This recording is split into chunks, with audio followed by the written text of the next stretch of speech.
Harka akkam jirtu hordoftoota qophii televezyiinii waldaa qulqullootaa sagantaa afaan Oromoo kun utubaa keenya gaafilee keessan jedhudha.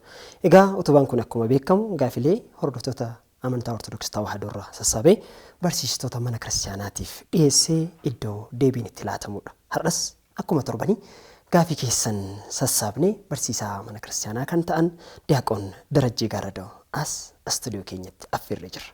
Barsiisa baga nagaan dhuftan. Hin baga nagaan nu eegdan. Toleegaa egaa hordoftoota keenya sagantaa keenya jalqabamee jira. Har'aafis seenaa obboleessa keenyaa tokko qabannee dhiyaannee jirra. Mee dursa seenaa isaa hordofnee adeeminu. Maqaan kiyya Geetuu Hayileen jedhama. Barataa Yuunivarsiitii Finfinneeti. Gaaffiin ani qabu ani fakkeenyaaf amma yeroon barataa asitti ture ergan barnoota kiyya xumure gara hawaasa kiyyaatti hin deebi'a. Gaafan hawaasa kiyyaatti deebi'u immoo tajaajila tola ooltummaatiin hawaasa kiyya nan tajaajila. Tajaajila kana keessa tokko dhiiga kennuudha. Dhiiga nan kenna yeroon dhiiga kennu kanatti obboloonni kiyya warri kaan garuu hiriyoonni kiyya dhiiga kana kennuudha warri fedhii hin qabne dhiiga kee maaliif kennita rifeensa kee keessa'u isa tokko kutuu yookiin immoo jijjiiruu hin dandeechu waan ta'eef dhiiga waaqayyo sii kenna akkamitti nama biraatti baastee kennita jedhaniit warri naan morman jiru waan ta'eef kun karaa barsiisa mana amantaatiin akkamitti ilaalamu cubbuudha moo cubbuu miti dhiiga kiyya kennuun kun itti fufee kennuun qaba moo kennuun qabu isin akkamitti ilaaltu isa kana. Egaa barsiisaa keenya seenaa obboleessa keenya akkuma hordofne obboleessi keenya hojii tola ooltummaa irratti nama hirmaatudha. Yeroo hojii hin qabnetti gochaan isaa inni raawwatu kanidha. Kanneen keessaa immoo hojii dhiiga arjoomuu irratti obboleessa hirmaatudha. Hiriyoonni isaa immoo egaa irratti hin hirmaatinii rifeensa kee takkittiyyuu gatu yookaan jijjiiruu hin dandeessu kana gochuu hin dandeessu naan jedhanii ani immoo gochaa kanarra hin jiraati. Gochaa kanarraa ofan qusachuu qaba moo itti fufuu qaba? Barsiisonni mana kiristaanaa maal naan jettan nuun jedha. Mee maal jettuun barsiisa? Galatooma obboleessi keenya gaaffii inni gaafate waa'ee dhiiga arjoominaatiin akkuma beekamutti manni amantaa keenya kanarratti wanti dabarsitee hin jiru kitaabni qulqulluus kanan barreessu. Maaliidhaaf kun yeroo booda namootiin beekumsaan waa'ee fayyaa irratti gadi xinxaalanii dhufaniituun rakkoo karaa sanii jiru hiikuudhaaf beekumsaan irra gaan waan ta'eef yeroo sanitti yeroo kitaabni qulqulluu barreeffamutti wanti akkana waan hin jirreef. Yaa ta'u malee kana jechuun immoo manni amantaa homaan jettu jechuu miti. Akkuma beekamutti ilmi namaa yeroo addunyaa kanarra jiraatutti rakkoo adda addaatti isa qunnama. Kun hin beekama jalqabumaa qabnanneeti.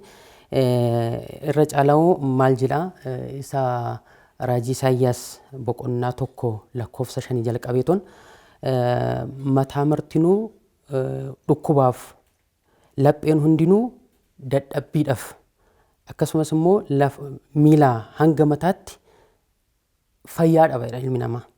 Kana jechuun maal jechuudha? Ilmi namaa erga dogongoree booda Addaam erga dogongoree booda fayyaa akka dhabuudha kan ilaalchisu.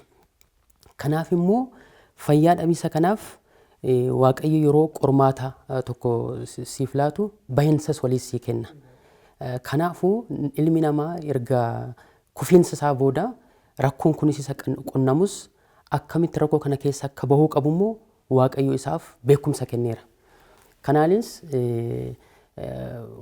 waa'ee fayyaa irratti kan hojjetan namootiin hedduun kana gadi xinxaalanii namni akkatti fayyuu qabu akkaataa itti fayyuu qabu kan itti agarsiisanidha. Isumaanuu kitaabni qulqulluu maal hima seetee waa'ee uumama Addaam irratti yommuu ilaallu uumamni Addaam Hewaan irratti yommuu ilaallu Addaam irratti hirriba irratti gateedha. Isa booda cinaacha isaa harka bitaarra lafee takka fudhateedha. Isarraayis Hewaan uumeedha. Ilmi namaa kanarraa kan ka'e gadi xinxaaluudhaan beekumsa hedduu dabaluudhaan namni dhukkuba keessaa akkatti fayyuu qabu kanarra gahe jechuudha. Akkuma beekamutti egaa qaamni keenya qaama adda addaati. Waaqayyo yeroo nu uumu qaamni kun immoo bakka bu'insa kan hin qabaannedha. Waaqayyos immoo yeroo kana nu uumu uuma kanarra adda taasiseeti kan uume. Daawit faaruu isaa irratti akkana jedha boqonnaa 139 lakkoofsa 14 irratti isa ati guddaa dinqisiisa goote na uumteef ani galatan siif qaba siif kennedha. galataa adda wanti isaa kennuu hin qabnu waaqayyoodhaaf. Yaa ta'u malee kana jechuun ilmi namaa uumama kaanirraa adda ta'ee kan uumamedha. Kanaafuu qaama adda addaa qaba. Qaamni kun immoo hundi isaatu tajaajila adda addaa qabu. Yaa ta'u malee qaama kana keessa qaamni tokko hir'ate taanan namni tokko hin du'a jechuudha. Akka fakkeenyaatti egaa obboleessi keenyas gaaffii inni kaase namni tokko hanqina dhiigatiin rakkoon irra qunnamuu hanga du'aatti kan isa geessisu dhukkubni isa qunnamuu danda'a. Kanaafuu nama akkanaa kana akkamitti isa tajaajiluu dandeenya kan jedhudha gaaffiin irratti ka'e. Nuyi kan laaluu qabnu nama dhukkubsate tokko kan fayyisu waaqayyoodha.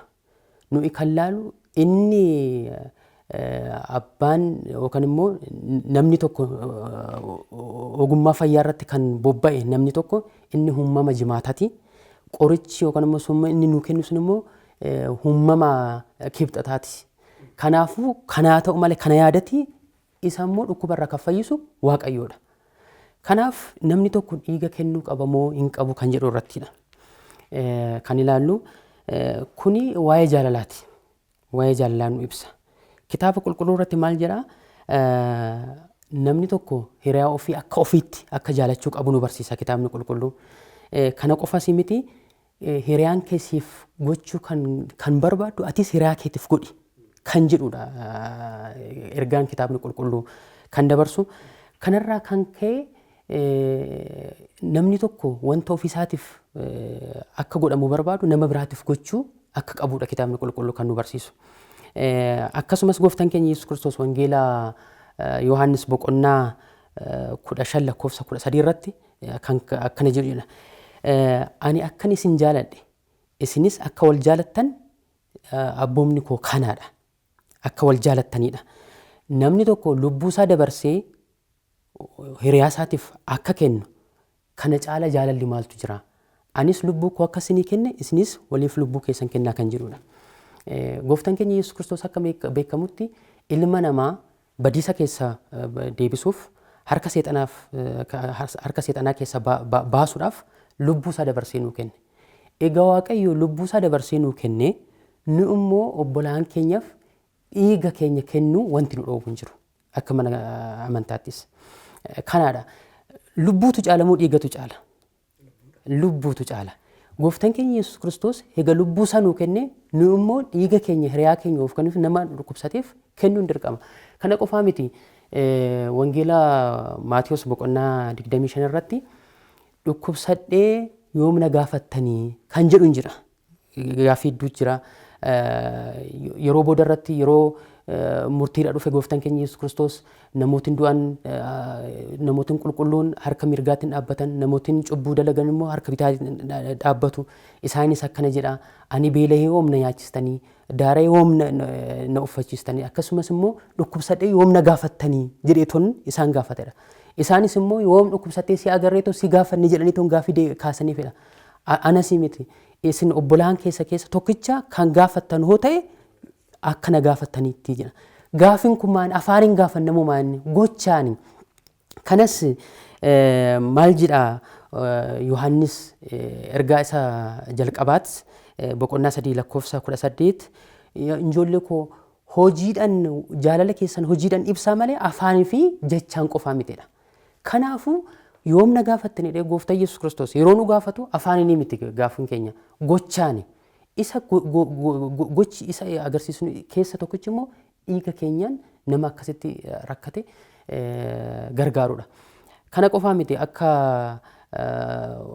namootiin hojii kana keessa jiran namni tokko cal jedheetuma dhiiga hin kennu sadarkaa qaba yookaan ulaagaa qaba dhiiga kennuudhaaf. Dhiiga kennuuf ulaagaa qaba. Kana yoo darbe akkasitti tajaajiluu waan qabuufu kuni ibsaa jaalalaa waan ta'eef jaalala keenya kan itti ibsinu waan ta'eef akka mana amantaatti kiristiyaanni tokko yookanis immoo namni amantaa ortodoksii hordofu dhiiga kennuu wanti isa dhoowwu hin jiru kennuu hin danda'a. Kunis jaalala isaa kan itti ibsudha. Kunis lubbuu gooftaan keenya Yesuus Kiristoos lubbuu isaa akka nuu kenne nu immoo hiriyoota keenya nama rakkatanii kan jaalala keenya itti ibsinudha. Akka gooftaa keenya Yesuus Kiristoos fakkii gooftaa Yesuus Kiristoos nu teechise isa san raawwachuudha kuni. Kanaaf namni rakkate tokko rakkoo keessa baasuun gocha kiristaanummaati. Kana keessas tokkichi hedduudha. Namni tokko kiristaanni tokko nama rakkateef rakkoo keessa baasuudhaaf yookiis immoo gargaarsa gochuudhaaf wanta hedduutu jira. Isaan keessaa tokkichi dhiiga arjoomudha. Dhiiga arjoomuun akka kiristaanummaatti kan jajjabeessu malee kan dhoowwinu miti. Manni amantaatis kan hin jajjabeessitu malee hin horkitu. Tole, guddaa galatooma barsiisaa keenya. Egaa maaltu jira addunyaan wanta mana kiristaanaarraa fudhatte kunoo kan mana kiristaanaati jettee ragaan baatuufi. Kanaafuu namoonni yeroo baay'ee wal dhabbiin akkanaa kan uumamu maalidha? Nutu addunyaarraa fudhatee gara mana kiristaanaatti fidee kunoo gocha addunyaati jedhanii ilaalcha akkasiis qabaachuurraa kan dhufu natti fakkaata gaafa. Manni kiristaanaa dhiiga kennuun dhoowwitu hin eeyyamti. Gocha gaarii godhuu kana mara caalaa'u kan barsiiftu mana kiristaanaati. Kanaafuu addunyaan har'a fudhatee gocha nama gargaaru, rakkataa gargaaru kanneen kanatti fayyadamtee garuu mana kiristaanaarraa wanti akkanaa madde jedhamee ifa bahee waan hin himamneef namoonni amantaa ortodoksii keessa tawaahidoo keessa jiran immoo dhimma kanaan yeroo wal dhaban ni mul'ata. Kanaaf ka'ee jedhee tayyaada. Kun barumsa kiristaanummaati. Waa'ee jaalalaati kun. Jaalala keenya kan itti ibsinudha. Amma gooftaan keenya akkuma duraan dursee sitti misan gooftaan Yesuus Kiristoos addunyaa kana jaalate. Jaalateetis maal godhe? Lubbuu isaa dabarsee kenneefidha. Isa nu barsiisu isinis ijoollee koo taatan wal jaaladhaa. Jaalalli keessanis immoo afaaniin otoo hin ta'in gochaan haa ibsamudha. Wanti tokko sii dabala.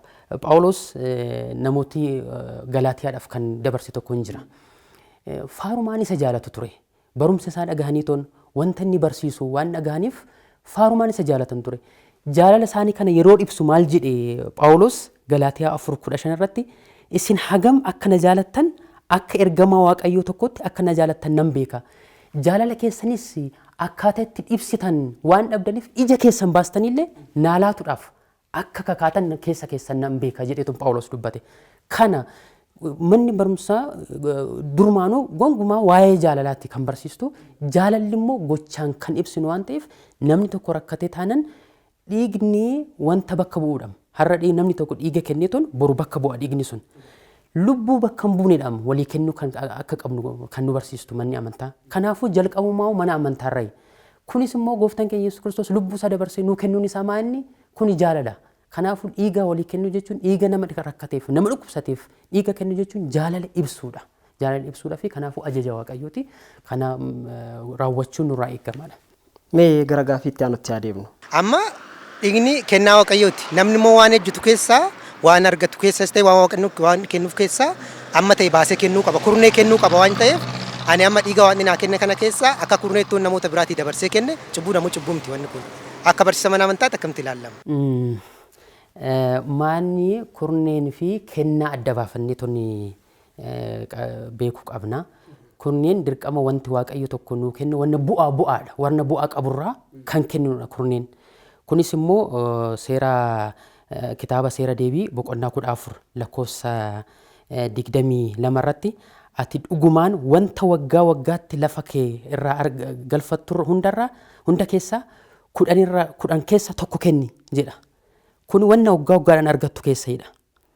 Kanaafuu kurneen yookanis immoo mindaa isaa ta'u daldala isaa yeroo daldaltu daldalarraa bu'aa isaa ta'u bu'aarraa ka kurnee baasnudha.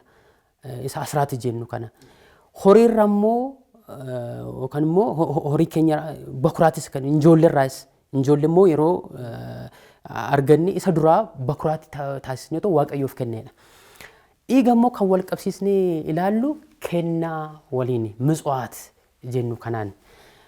Mitswaatu wanta qabnurraa wanta Waaqayyo nuu kennirraa kan kenninu. Wanta Waaqayyo nuu kennirraa. Inni Waaqayyo nuu kenne keessaa tokkichi qaamolii nuu kennedha. Qaama nuu kenne kanadha. Qaama kana akkuma duraan durseeton isa ati guddaa dinqisiisaa gootee na humteef galata sii kennedheeton faarfataan Daawit akka dubbate san isarraa kennaa kennina. Kennaa kan kenninuudha. Isa kana immoo namni tokko wanta qaburraa kan kennu. Kuni mitswaat isa jennu san moor isa garasi kan deemu qabu. Gara kennaati karaa arjoominaati deemu kan qabu malee kurnee gara kurneeti miti kurneen akka biraati. Kanaaf maal jedha wangeela Maarqos boqonnaa 12 lakkoofsa 42 irratti gooftaan keenya Yesuus Kiristoos duuka bu'oota isaa fakkii tokko kaasetoon isaan barsiisa. Kunis maanni haati iyyeentiin takka dhufteeton horii qabdurraa saantima takka kennite. Namootiin kaan qabeenya qabanirraa hiraniiton kennanii. Ishiin haati iyyeettiin tun garuu kanuma qabdu kennite. Horii ishii kenniteedha. Kan qabdu saantima takka laal. Ishuma sanuu kaasta kenniteedha. Kennana kana.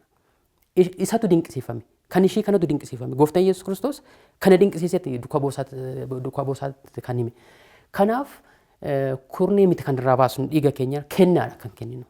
Kunis wanta qabnu jechuudha. Wanta qabnu dhiigni lubbuu namaati garuu dhiigni hoo jiraate namni tokko kan dhaabbatee deemu isa san kennaa Waaqayyo nuu kenne san nama hin qabneef dabarsinee kenninaa akkasitti ilaalamuu qabaadha akka mana amantaa keenyatti. Egaa hordoftoota keenya kan hordofaa jirtan qophii televezyiinii waldaa qulqulloota sagantaa afaan Oromooti. Utubaan immoo utubaa gaafilee keessan jedhudha. Egaa har'aaf dhimmi ka'ee waa'ee dhiiga arjoomuu irratti wantoota ka'aniif barsiisaan keenya deebii kana fakkaatan nu laachaa jiranii isinis yoo hamma xumura qophii keenyaatti nu faana turtan dhugumaan dhimma har'a ka'e irratti hubannoo gaarii qabdan jennee amannaa ammas nu faana turraan affeerraa keenya isa kabajameedha.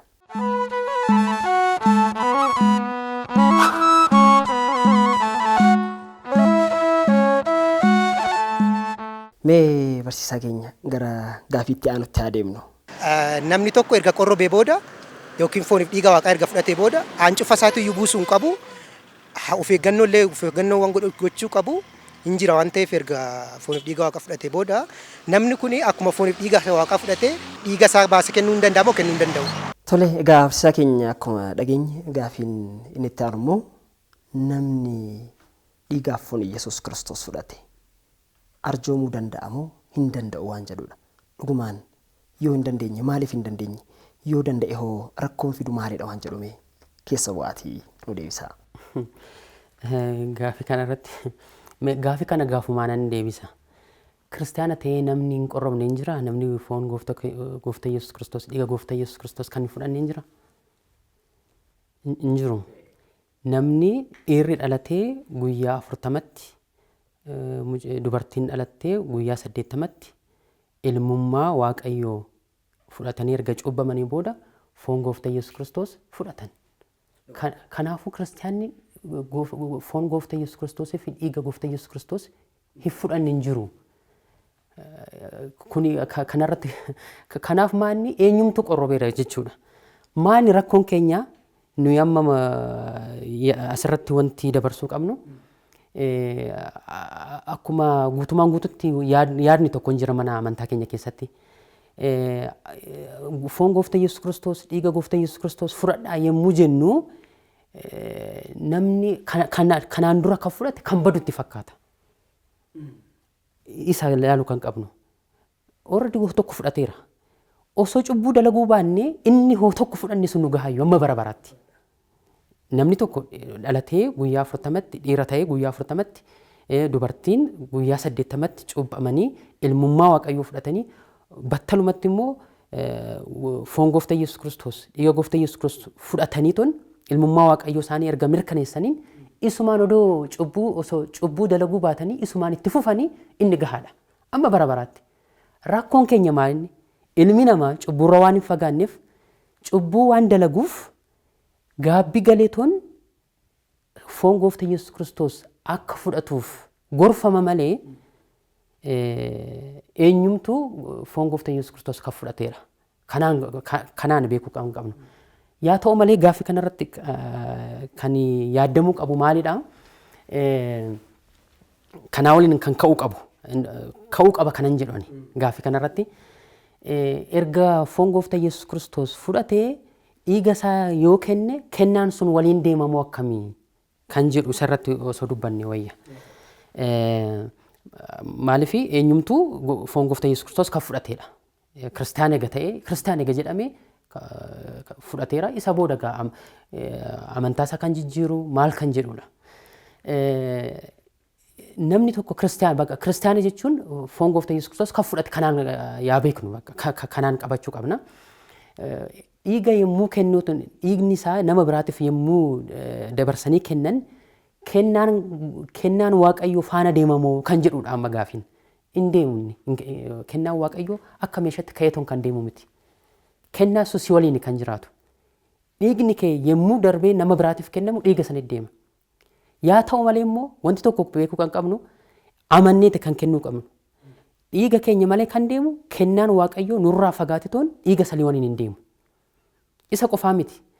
Dhiigni sun fudhatameetu sadarkaa hedduu darbeetiin kan nama rakkataniif kan kennamu. Ulaagaa adda addaa qaba. Namni tokko dhiiga kennuuf ulaagaa inni guutuu qabu tokko umuriin isaa waggaa 18 ol ta'uu qaba jedha. Inni lammaffaan immoo dhukkuba adda addaarraa dhiigni sun bilisa ta'uu qabaadha. Akkas dhugaatii adda addaa kan hin dhugne akkas ta'uu qaba. Himoogiloobiinii waliin qabameeton kana namootni isa keessa jiran kan beekanidha. Isaa waliin kan kufu kan darbu hin jira. Dhiiga fudhatamu san keessaa muraasa kan darbu. Kana keessatti eeyyama waaqayyoo kan hin taane hin darbu. Kan beekuu kan qabnu. Nuti garuu inni kan waaqayyo isa waaqayyoof kennineeton nuyi nama rakkate sanii dhiiga kennuu qofa kan nurraa eegamu. Kanaafuu namni qorrobee duratti kaasnerraa cubbuu miti kunaniin qabu jennee akka dubbannetti kanaafuu walfaana kan deebi'uudha. Namootni dhiiga eega eeyyamne namni dhiiga kennu kiristaana eega ta'e foon gooftaa Yesuus Kiristoos dhiiga gooftaa Yesuus Kiristoos kan fudhatedha. Guddaa galatooma barsiisaa keenya. Tarii gaafiin kun yeroo ka'u yaanni akkanaa keessa jiraatinaa jedhee yaade. Tarii namni battala dhiiga foonii fi dhiigaa foon Yesuus Kiristoos fudhate. Battala fudhate sanitti sirni mana kiristaanaanis waan barsiistu qabiiti. Namni dhiigaa foon Yesuus Kiristoos fudhate hancufatuu fuun qabu akkas ta'uu qabu akkas ta'uu wanta tariistitu jira. Battaluma fudhate sanitti dhiiga san baasee kennuu ni danda'amu hin danda'u wanni jedhu ka'eera jedhee yaade. Akkas ta'innaa jedhee waan yaadeef mee battala sanitti yoo danda'a laata? Silaa gaafas dhiiguun hin danda'amu, tufuun hin danda'amu, wayyaa ofirraa baasuun hin danda'amu, bishaan wantoonni baay'ee waan tarreeffamaniif dhiiguu san keessatti makamee wayii ka'ee laata gaafiin kun battala sanitti dhiiga san kennuu danda'a namni kun. Gaafii sirrii kaaste wanta dagannee irra dabarre kan kaaste nu yaadachiiste gaariidha. Sirriidha. Seerri mana bataskaanaa kana ajaja qabdi kanarratti. Battalumatti foon gooftaa Yesuus Kiristoos dhiiga gooftaa Yesuus Kiristoos fudhatee dhiiga kennuu hin danda'u. Dhiiga kennuu qofaa miti. Hojii humnaatu hojjechuu hin danda'u. Dhangala'uun tokko nafasaa keessa dhangala'uun qabudha. Akka seera mana amantaatti. Kana qofaa miti dafquu hin qabu. Wanni isa dafqisiisu dalaguu hin qabu. Kanaafuu yeroo sanitti yeroo foon gooftaa Yesuus Kiristoos fi dhiiga gooftaa Yesuus Kiristoos fudhatetti battalumatti dhiiga kennuun orkadha. Isa manni amantaa keenya inni orkiti. Kanaafuu haala saniin ilaalamuu qaba. Egaa namni dhiiga kennuuf fedha qabu yeroo tana qofa dhoggameef lakki manni kiristaanaa heeyyamtu jedhee ilaalcha akkasii ni qaba jennee yaannu guyyaa lammaffaatti guyyaa sadaffaatti dabarsees yookaan dursas kennuu waan danda'uuf kanarratti hirmaachuu amanaan Ortodoksii Tawaahidoo kamiyyuu ni danda'a. Ni gaafii itti aanu halaalu. Kennaan waaqayyo nuuf kenne kan qaama keenya keessatti argamu isa tokko keessaa dhiiga. Dhiiga kana gurgurachuu ni dandeenya. Manni kiristaanaa kanarratti maal jetti? Egaa gaafiin kun immoo gumaachuu sanarraa xiqqoo kan adda bahedha natti fakkaata. Dhiiga ni kennanii dhugaadhanii arjoomanii kennuun sun jaalala ibsassi barsiisa mana kiristaanaatis uumaan keenya fayyisan keenya Yesuus Kiristoosis haala jaalalaa keenya gaafa nu barsiisu hamma lubbuu isaa kennuutti nu jaalateet nu fayyiseeti. Kuni garuu gurguruu wajjin yookaan qarshii itti argachuu waliinis walitti dhufu natti fakkaata. Dhugumaan dhiiga gurguruu ni danda'ama barsiisa. Gaafiin kun yeroo baay'ee ni ka'a. Namootni tokko tokko qaama isaanii dhiiga qofaa miti qaama isaaniillee baasanii nu gurguru. Dhiiga kennaa waaqayyoo tenneen duraan dursineetu jalqaba irratti yommuu dudubbannu dhiigni kennaa waaqayyooti. Ilmi namaa immoo qaama waaqayyooti. Isa qofaas miti. Qaamni keenya qaama waaqayyooti. Qaama keenya irratti ajajuu hin dandeenyu. Qaamni keenya qaama waaqayyoo waan ta'eef qaama keenya irratti ajajuu hin dandeenyu. Nuti kan gurguruu buusuu dandeenyu wanta ofii keenya dalagnee bakka buusnu. Yookanis immoo wanta nuti fuune san yookaan immoo horii keenya kan ta'e horii kan kee kan ta'e gurguruu hin dandeessaa akka feete goosuu hin dandeessa. situ irratti ajaja waan ta'eef. Qaamni keenya garuu kan Waaqayyooti. Kitaabni qulqulluu qaamni keenya qaama Waaqayyoo akka ta'e akkana jedhee ibsa. Ergaa Phaawulos namoota Qorontosiif isa jalqaba boqonnaa 6:19 irratti foon keessan Waaqayyo irraa kan fudhattanidha. Hafuurri isaa isinii waliin jiraatu immoo mana Waaqayyoo akka ta'e hin beektanidha. Kanaafuu isin gatiidhaan bitamtaniittu. Kanaafuu qaamni keessan kan keessanii mitidha. Gatiidhaan bitamtanii isin. Kanaaf qaamni kan keessanii miti. Qaamni kan eenyutidha? Kan Waaqayyootidha. Isin hafuurri Waaqayyoo akkasinirra bulu kan filatamtan mana Waaqayyooti. Beeta maqdasa Waaqayyooti isin. Kanaaf isin gatiidhaan bitamtaniittu qaamni keessan kan keessanii mitidha. Kanaaf kan keenya hin taane akkamitti gurguruu dandeenya? Tokko kana ilaaluu qabna. Inni lammaffaan gooftaan keenya Yesuus Kiristoos wangeela Maatewos boqonnaa 10:8 irratti duuka bu'oota isaa akkana jedhitoon isaan gorsa. Namooti dhukkubsatan akka fayyisan aangoo isaan yommuu kennu. Namooti dhukkubsatan fayyisaa. Nama du'ee kaasaa. Kanaafuu bilisaan kan argattan bilisaan kennedha. Kanaaf bilisaan kan arganne nuti qaama kana. Qaama keenya kana bilisaan kan arganne bilisaan kennuu qabna malee kaffaltiidhaan yookaan immoo qarshiitti jijjiiruu hin qabnu. Kana Waaqayyoos hin ajaju hin jaalatus bilisaan waan nuu kennameef bilisaan kennuudha kan qabnudha. Kana manni amantaas kan dabarsitu. Guddaa galatooma barsiisaa keenya. Egaa mana kiristaanaa jettee wantoota barsiiftu keessaa tokko qaama ilma namaa yookiin gamoo Sillaasee jettee nu waamtiti. Egaa gamoo Sillaasee kana namni kanarraa waraabee dhiiga kana gurguruu kan danda'uti. Wanta ofii hin taane namni gaafatamus jira bee. Kanaafuu wanta si bira kaadhee sanaa bautee eessa jiraanis waan jiruuf gurguruun kunii fi kennuun garaagarummaa guddaa akka qabu hordoftoota keenya ni hubatan jennee yaadna. Mee gara gaafii xumuraa keenyaatti adeemnu. Gaafiin xumuraa akkas jedha. Inni biraa immoo gaafiin lammaffaan jechaadha. Namni tokko fakkeenya gaafa boqochuudha ka'ee qaamota orgaanii isaa yookiin qaamota miira isaa fakkeenyaaf kanneen akka ijaa, kanneen akka onnee namoota rakkataniif yookiin immoo kan miidham qaamni isaanii keessaa hir'ate kanaaf dabarsanii akka kennan namoonni mallatteessanii du'an hin jira. Kanaaf gaafa namni kun du'ee namoonni itti kenname sun adaraan itti kenname sun dabarsanii nama biraatti kennuun kun akka barsiisa mana amantaatti akkamitti ilaalama? Kennamuu qaba moo kennamuu qabu? Namni kun erga boqotee booda qaamni isaa hundi wajjin awwaalamuu qaba moo baasii nama biraatti kennamuu qaba hin jedhu gaaffii biraan qaba.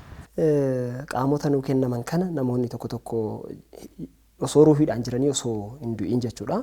Waadaan eegalu anoo gaafa du'e ija koo baasaatii naa kennaa rakkataadhaa fi maaliin koo bahee akka seenuudhaaf haa kennamu jedhanii mallatteessanii ni du'anii gaafa namti sun boqate dhufee namni mallattoo sana of harkaa qabu kana waadaan nuu galeera kana nuuf kennaa jedhees gaafate qaama sana yeroo fudhatu ni argamaati. Dhugumaan kun hin danda'ama barsiisa. Biyyooti guddootiin irratti maaltu jira? Kuni kan barameedha. Qaama isaanii yeroo du'an qaamni isaanii iddoo bakka bu'ee tajaajiluu danda'utti dabarsanii akka kennan waadaa ni galu. Isa qofaa miti. Nama rakkateef kennuu qofaa miti. Akkuma jedhetti biyyoota guddootiin irratti barattoonni akka irratti baratanillee kan dabarsanii kennu ni jiru. Laaboraatooriitti akka irratti baratan kan kennan hin jiru.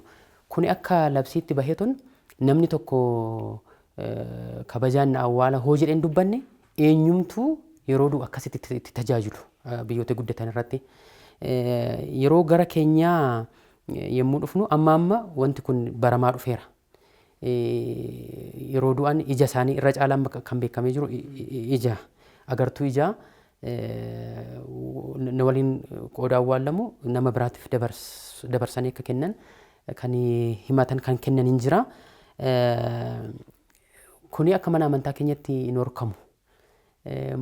Maaliin yaadni kun kan ka'u gaafiin kun kan ka'u maalirraa kan ka'eedha akkanan yaadutti. Namni tokko waddaan mareetaan ta'uta gabbuusta mareet hin jedhama miti. Namni tokko gara biyyeetti yommuu deebi'u yaadni inni kaimaanni kana kan nu hanqisiisne hoo ta'e namni tokko biyyarra uumamee biyyeetti deebi'u kan nun horkine yoo ta'e yoo kennin rakkoon qabu.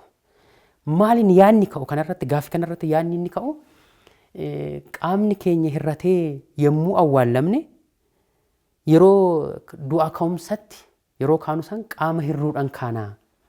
Kanaafuu Waaqayyo immoo kana hin ajaju kan jedhanii yaadanu jira. Yaada akkanaatu jira. Mana amantaa keessatti garuu kanaan kan wal qabatu miti. Nafti koo qaamni koo nama biraatiif tajaajila kan ooloo ta'e rakkoo maaltu jira?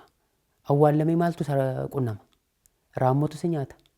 Biyyeetti jijjiirama. Fakkeenyaaf agartuun ijaa guyyaa meeqa turti? Namni tokko awwaallamee guyyaa 3 qofa kan turtu. Guyyaa 3tti biyyeetu shi nyaata. Yookaan irraammoofti raammotu nyaata. Qooda raammoon nyaatu nama biraatiif tajaajila kan ooloo ta'e rakkoo uumaan qabu kun. Waaqayyos kan hin horku. Akkuma duraan dursee sitti metti gaaffiin inni ka'umaa inni namni du'aa ka'umsatti yommuu ka'u booda qaama hirrateetuun ka'uu hin barbaanne yaada kanatu jira. Akkasii miti du'aa ka'umsi ilma namaa immoo akkasii miti kan ilaallu. Akka yaada keenya kanaa miti. Foon amma duunu kanaan miti kan kaanu yeroo san. Foon hin tortorre amma foon tortoru kana kan uffannee jirru kan duunu foon tortoru kanaan. Namni immoo du'aa ka'umsa yeroo du'aa ka'e addunyaa dhumarratti foon hin tortorre foon bara jiraatuni kan ka'u. Kanaafuu garaagarummaa qaba. Namni tokko akkasitti yaaduun qabu. Kana Phaawulos isa ergaa Qorontoos isa jalqabaa boqonnaa 15 lakkoofsa 35 hanga 55tti yommuu ilaalu waa'ee kanaa nutti hima. Namni akkamitti qaama kamiin akka du'aa ka'u Phaawulos sirriitti ibsa. Fakkii kaasitti kan nama ibsu. Kanaaf namni tokko yaada qabuun qabu. Qaamni koo hirratee ka'aa jedheetuun yaaduun qabu. Yaaqoob Zasruuk qiddaasa irratti akkana dubbata. Isa dhumarratti Phaawulosis hin dubbata kana namni haala kamiin du'aa ka'a isa dhumarratti du'aa ka'umsa irratti akkamitti du'aa ka'a kan jedhu Phaawulosis hin dubbata. Yaaqoob Zasruukis kanarratti hin dubbata. Isa dhumarratti labsii sadii labsamaa malakati afuufameedha. Isas qulqulluu Mikaa'el akka dabarsuudha. Kanaaf labsii isa duraarratti namootiin iddoo du'an awwaala keessa jiran martinuu bakka tokkotti walitti qabameedha. Nuyi kabajaan awwaalamuu laalla malee abbootiin keenya qulqulloonni kun namni isaan awwaalu hin jiru. Qulqulloonni amma gammoojjii keessa gadaamii gammoojjii hedduu keessa jiraatan jireenya isaanii malee kan yaadan du'a isaanii yaadanii. Daawit maal jedha foon isaanii bineensota daggalaatu nyaataadha. Abbootii qulqulloota. Nuyi har'a iddoo addunyaa keessa waan jirruuf waa'ee qaama keenya akkamitti awwaallamna akkamitti duunaa kan jennee yaadnu abbootiin isa yaadan. Kanaaf haala isaaniitti akkatti du'an hin beekan. Kan abiddi nyaatu hin jiraam kan abiddi gubu hin jiraam. Kan bishaan fudhate hin jiraam. Inni akkamitti du'aa ka'a. Kana gaa Yaaqoob Zasruuk kan nu deebisu. Kanaaf labsii isa duraarratti kan abiddaanis gubate. Abiddaan gubatee ton kan akka daaratti bade. Bineensan kan nyaatame martinuu bakka tokkotti sassaabama foon isaadha. Labsii lammaffaa irrattidha. Inni labsii lammaffaa irratti akka reeffa du'eessan akka reeffa oo'asan taa'edha. Labsii sadaffaa irratti akka namni ija libsatu san lafaa kaa'edha namni du'e sun. Kanaaf qaama haaraani kan ka'u. Yeroo san qaama dheeraa gabaabaa diimaa gurraachi hin jiru. Qaamni keenya qaama afuuraati. Qaamni keenya qaama amma beelahu kanaa miti. Qaamni keenya qaama amma dheebotu kanaa miti. Namni yeroo du'a ka'e isa dhumaarratti addunyaa Waaqayyoo bara dhaaluudhaaf. Kanaaf dheeratee gabaabbateen hin jiru. Asna dhukkubee kuni rakkadheen hin jiru. Kanaaf qaama haaraani qaama afuuraati. Qaamni sun qaama beelahu miti. Qaamni sun qaama dheebotu miti. Qaamni sun qaama bifa koo kana na tolchaa jedhu miti. Bara baraaf galata Waaqayyoo kan jiraatudha qaamni sun. Kanaafuu qaama amma tortoru kanarraa nama biraatiif dabarsinee hookinine rakkoon qabu kuni kan ammas kan jajjabeessinuudha. Isa qofaa miti abbootiin keenya qulqulloonni yeroo lubbuudhaan jiraatanu osoo hin du'inuu lubbuu namaa kan baraaroo ta'e kan tajaajiloo ta'e jedhanii qaama isaanii kan dabarsanii kennan hin jira. Fakkeenyaaf Simoon qulqulloota keessa Simoon isa kophee hodhu akka fakkeenyatti kaasuu hin dandeenya. Namichi kun jireenya isaa bultii isaa kan ittiin geggeessu kophee hodhuudhaani. Kophee hodhu malee namichi kun qulqulluudha, nama Waaqayyooti. Qulqulluu Waaqayyooti. Kanaaf qulqullinni isaa Waaqayyoomuu ibsuu barbaade uummataaf. Namooti kophee hodhisiisatan keessaa micayyoon takka itti deddeebiteedha. Namichi sun bifti isaanii miidhaga ture. Kanaafuu bifa isaa kana fedhii fooniitiin barbaaddetoon itti deddeebiteedha. Yeroo hodhee kenneef tarsaasetti deebiti kophee san. Tokkorra lamarra sadiitti deebite. Yeroo kana Simoon wanti tokko yaade. Kana qofaa miti kanarratti illee dubbachuun qaama miti qaama ishii ofirraa baastetoon qaama ishii ofirraa kaastetti fuuldura teesseedha. Yeroo kana Simoon baay'ee gaddeedha.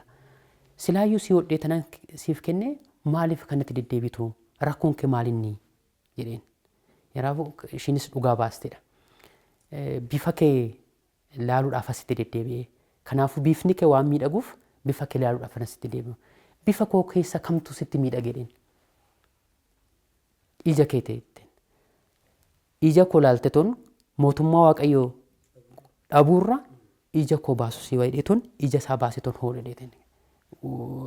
Hodhaatti hodhu saniin ija isaa baasetoon hodhedheenidha. Yeroo san mucayyoo sun baay'ee gadditeetoon gaabbii galteetoon gara Waaqayyootti deebiteedha. Kanaaf wangeela Maatiyos irratti gooftaan keenya Yesuus Kiristoos ijji tee yoo si gongorsiiste baasii kennedha. Ija guutuudhaan mootummaa Waaqayyoo dhabuurra ija takkitti irraan mootummaa Waaqayyoo dhaaluu si wayya kan jedhudha. Kanaaf nafa keenya tortoree badu kana nafa keenya raammoon nyaatu kana nama biraa eega tajaajilee egaa lubbuu baraaree nama sanii dabarsinee yookiin kun manni amantaa keenyas kan jajjabeessituudha. Kanaafuu kun rakkoon qabu kan jedhudha yaadni keenya. Barsiisaa keenya kana duwwaa miti namoota akka qulqullootaatti bakka qulqullummaa kanarra sadarkaa qulqullummaa kanarra gahan qofaame osoo hin taane namni addunyaarra osoo jiraatu jaalala nama tokkoof qaburraa kan ka'e namni kaleen isaa dhukkubsatee yookaan ijji isaa dhukkubsatee beeyaan kiyyee tokko kenneefii haa jiraatu jedhama. Amma kan argaa jirru kana jaalaluma foonii alatti agarru. Kanaafuu namni kalee isaa baaseen kenna.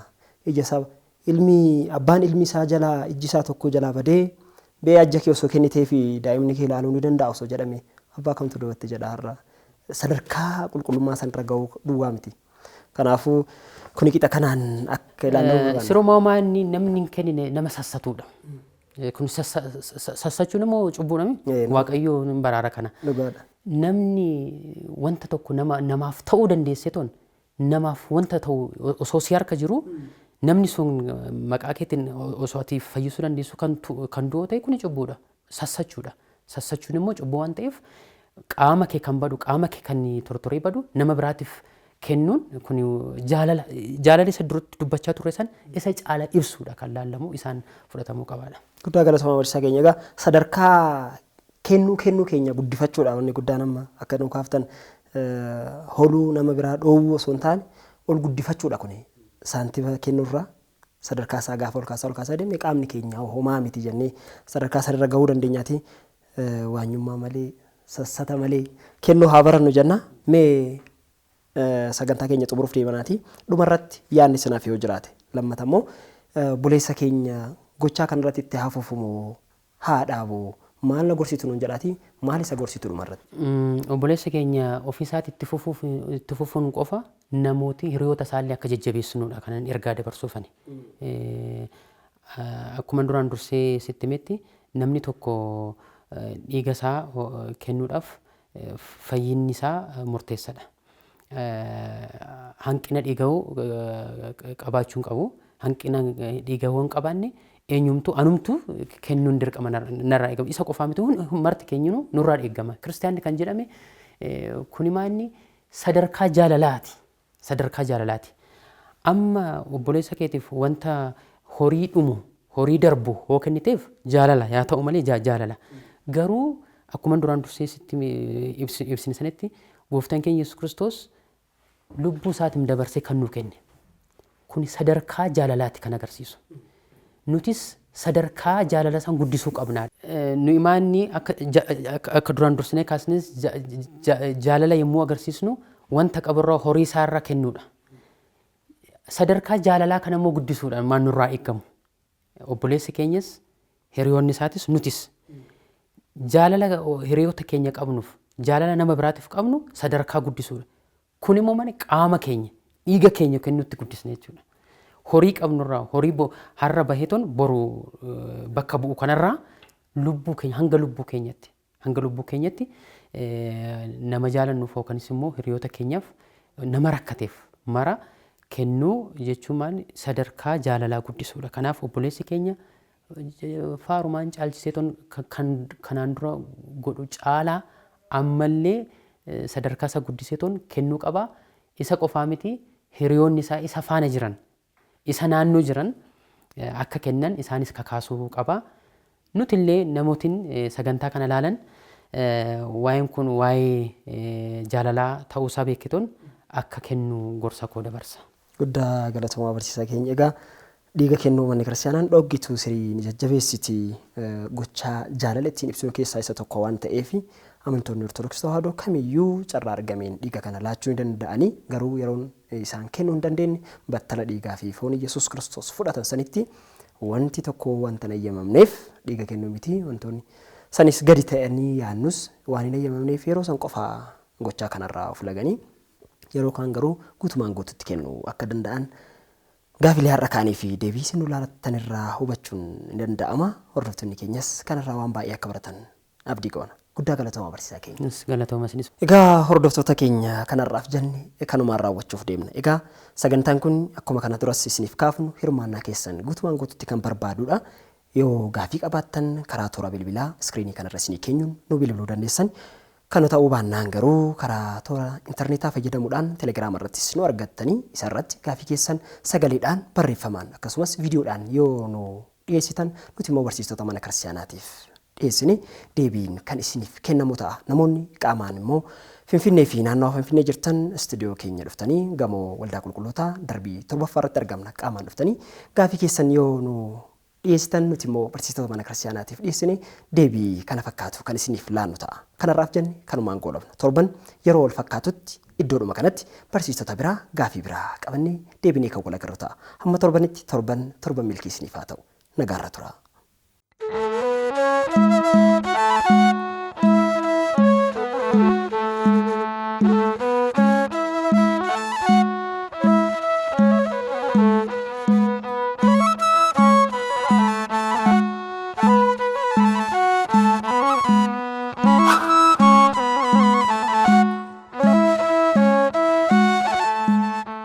ከሰማይ የወረደ በመንፈስ ቅዱስ ምሪት የተጻፈ ሕይወትን የሚሰጥ የእግዚአብሔር ቃል ይመረጣል እንጂ አማራጭ ሆኖ አይቀርብም።